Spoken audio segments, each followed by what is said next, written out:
La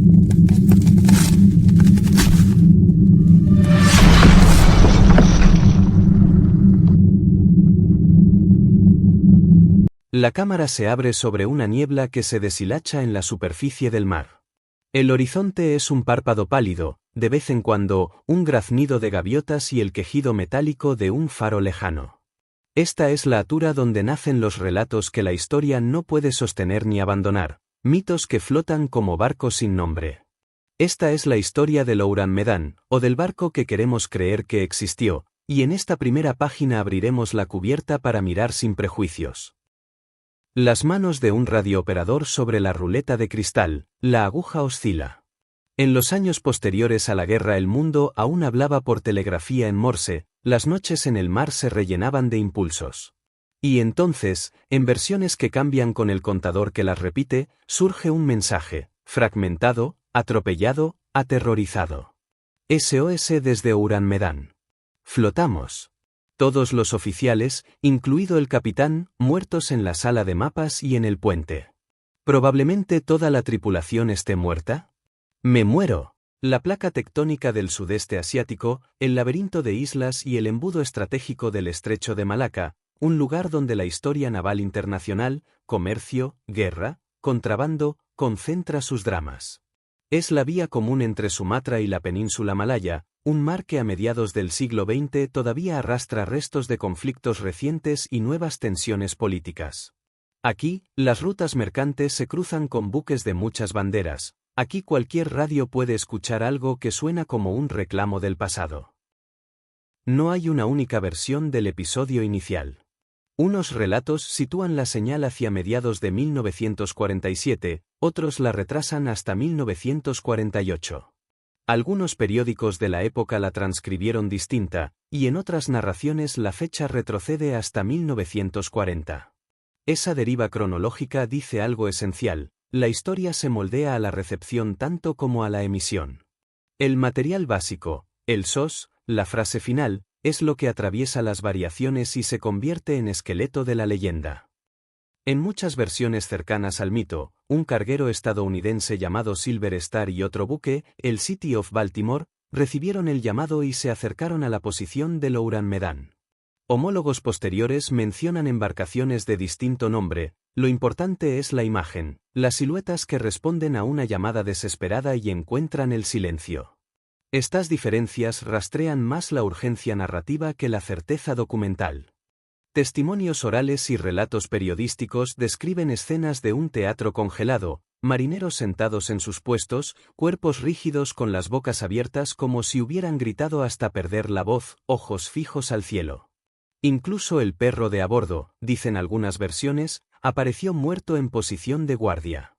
El efecto es escalofriante porque une lo íntimo, un rostro, una postura, con lo inconcebible, la muerte colectiva sin heridas visibles. Estas imágenes se repiten por su fuerza dramática más que por su verificación empírica. Se cuenta que cuando la tripulación que abordó el Ouran Medan intentó remolcarlo, humo emergió de la bodega número 4. En cuestión de minutos, y sin aviso, hubo una explosión que dejó el barco consumido por las llamas y hundido en el mar. En el relato, la repentina combustión corta cualquier investigación forense y siembra la imposibilidad. Nadie recupera cuerpos, no hay cargo documentado, la evidencia desaparece con la quilla. En la narrativa, el fuego es un cierre dramático, y una coartada perfecta para la ausencia de pruebas. En otra hebra del mito aparece un náufrago, supuesto miembro de la tripulación, a veces identificado como alemán, que llega a una isla remota o es rescatado por nativos y cuenta en sus últimas horas que la bodega llevaba ácido sulfúrico mal estivado, el olor lo llenó todo, y los vapores mataron a la tripulación. Es una explicación técnica que busca naturalizar lo fantástico, un peligro químico que, bien narrado, puede crear el mismo horror que la versión sobrenatural. Ninguno de estos relatos, sin embargo, desemboca en papeles de aduana o en manifiestos de carga que confirmen la hipótesis. El rastro periodístico es instructivo. Una de las primeras versiones aparece en Il Piccolo, un diario de Trieste, en 1940. Más tarde, en el mes de febrero de 1948, una serie de artículos en el diario neerlandés de Lokomotiv, 3 de febrero, 28 de febrero y 13 de marzo de 1948, retoman y embellecen la historia, citando a un tal Silvio Scherli como fuente. La prensa convierte el rumor en relato aceptable, y la leyenda comienza a multiplicarse en idiomas y océanos.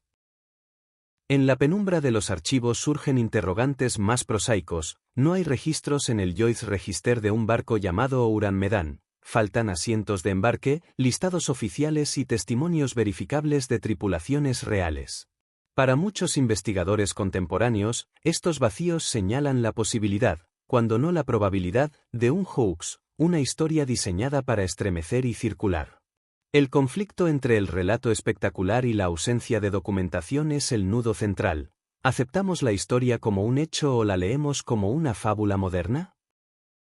Cuando una sociedad sale de una guerra, la imaginación colectiva tiende a metamorfosear hechos, inventar culpas o descargar temores en figuras concretas como un barco que aparece sin tripulación. Entre explicaciones plausibles, fuga de gas, envenenamiento por sustancias químicas, intento de contrabando que sale mal, y las más fantásticas, experimentos secretos, radiaciones, presencias sobrenaturales, el Ourang Medan acumula variantes como anillos concéntricos de una marea que no cesa. Cada hipótesis dice tanto del que la propone como del supuesto suceso. Corte rápido a la cultura contemporánea, podcast, vídeos, juegos inspirados en la leyenda. El misterio del Ourang Medan reaparece en el imaginario popular, en videojuegos, en programas de misterio, y cada vez que lo hace, se le añade una nueva capa de detalle. Esa reciclabilidad explica por qué, aun con documentos en contra, la historia no muere, es una matriz narrativa útil para el horror y la sospecha. El mito vive porque resulta dramáticamente rentable. La cámara se aleja del casco y capta solo la mancha oscura que fue y no fue. Cierro la primera página del documental con una promesa. En los episodios siguientes iremos al archivo, trataremos de leer los recortes originales, seguiremos los rastros de Silvio Scherli, interrogaremos expertos en registros navales y forenses, y escucharemos a quienes creen y a quienes desmontan la fábula. El Ourang Medan, en esta primera lectura, es menos un barco que un espejo, nos devuelve la cara de nuestras certezas y de nuestras dudas. Esta es la primera cubierta. Si quieres, abro la segunda página y bajamos a la bodega. Allí prometen los registros, las contradicciones y quizás, si la suerte lo permite, una verdad documentada que pueda competir con el terror. La niebla de la leyenda ya está sobre la mesa. Pero los documentos, los nombres y las fechas piden otro tipo de linterna.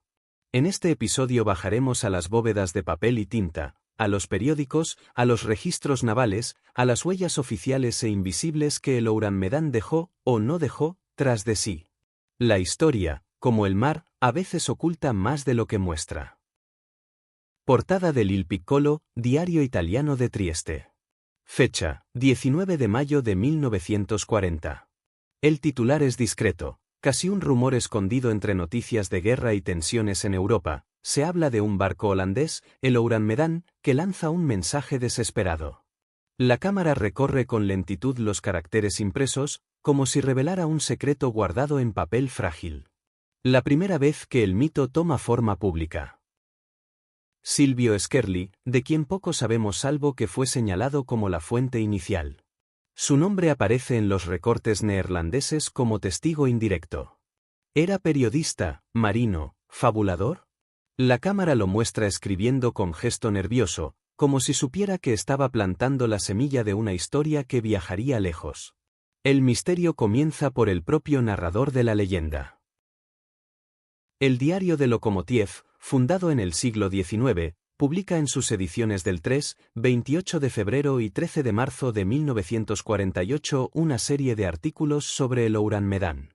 La cámara muestra a los tipógrafos ajustando las planchas de impresión. Los titulares en neerlandés relatan la historia como si fuese un hecho real, con nombres de barcos, coordenadas y el testimonio de Scherli. Es aquí donde la leyenda alcanza estatura internacional. Estanterías altas, polvo, olor a papel viejo. La cámara sigue a un investigador contemporáneo que hojea microfilms. El sonido de la máquina que proyecta imágenes en blanco y negro. Se ven claramente las notas de Lokomotiv. La escena revela un detalle crucial: los artículos nunca citan fuentes oficiales, solo al intermediario Skerli. El misterio se apoya más en la falta de datos que en la presencia de ellos. Corte a Londres, al corazón de la documentación marítima. El Lloyd's Register of Shipping. Las páginas giran bajo los dedos del investigador. La búsqueda de Louran Medan es infructuosa, ni en 1940, ni en 1948, ni en ningún año hay un registro de un barco con ese nombre. Este vacío documental es como un agujero negro en el centro del relato. Diferentes banderas ondeando al viento: neerlandesa, indonesia, británica, estadounidense. Varias versiones llaman a Louran Medan barco holandés, otras lo presentan como carguero indonesio o incluso alemán. El narrador explica: en tiempos de posguerra, con colonias en transición y tensiones políticas en Asia, no era extraño que un buque navegara bajo banderas de conveniencia. Pero en este caso, no hay un solo registro de matrícula. La identidad misma del barco es un espectro. Un almacén portuario en sombras. Cajas marcadas con símbolos químicos. Entre las explicaciones racionales, el Louran Medan transportaba nitroglicerina, cianuro de potasio o ácido sulfúrico, sustancias ilegales que, mal estivadas, pudieron liberar gases letales. La cámara se acerca a las etiquetas con calaveras negras. La hipótesis es verosímil, pero sin manifiesto de carga oficial, queda suspendida en especulación. Entrevista dramatizada con un historiador naval contemporáneo. Habla frente a una mesa llena de documentos. El Louran Medan nunca existió. Ni como barco holandés ni bajo otro nombre. Todo apunta a un caso de ficción periodística, amplificado por su potencia narrativa. Contrapunto. Otro especialista, investigador independiente, afirma en cámara: no podemos descartar nada. Hay muchos buques sin registro, barcos usados en contrabando o misiones encubiertas. El hecho de que no aparezca en Lloyd's no lo borra de la realidad. La tensión entre la historia oficial y la tradición oral mantiene vivo a Louran Medan en la frontera de lo posible. Ancianos pescadores fuman y cuentan historias de barcos que aparecen y desaparecen. Uno recuerda vagamente haber oído de Louran Medan en su juventud. La cámara se detiene en su rostro, iluminado solo por una lámpara de queroseno.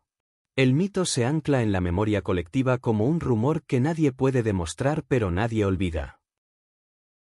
Explosiones de la Segunda Guerra Mundial en el Pacífico, barcos hundiéndose, la transición colonial en Indonesia. La posguerra es un mar de incertidumbres: tráfico de armas, misiones encubiertas, operaciones secretas. En este contexto, un barco sin nombre documentado no es imposible. La historia de Louran Medan se vuelve metáfora de un tiempo en que la verdad y el rumor viajaban en el mismo convoy. La cámara recorre lentamente un archivo oscuro, los pasillos parecen interminables. Las carpetas sin abrir, los cajones que nadie revisa. El narrador concluye: la historia de Louran Medan vive en la tensión entre documentos que faltan y relatos que sobran. En los archivos no hay certezas, solo la promesa de que cada ausencia es también un relato. En este segundo capítulo hemos tocado las paredes de papel que sostienen, o desmienten, la existencia de Louran Medan. No hay registros, no hay papeles oficiales, pero sí hay periódicos, voces, testigos y memorias. El barco fantasma sigue navegando, no en los mares, sino en los huecos del archivo. En la próxima página buscaremos a los hombres y mujeres que, se dice, vieron con sus propios ojos lo que los documentos no muestran.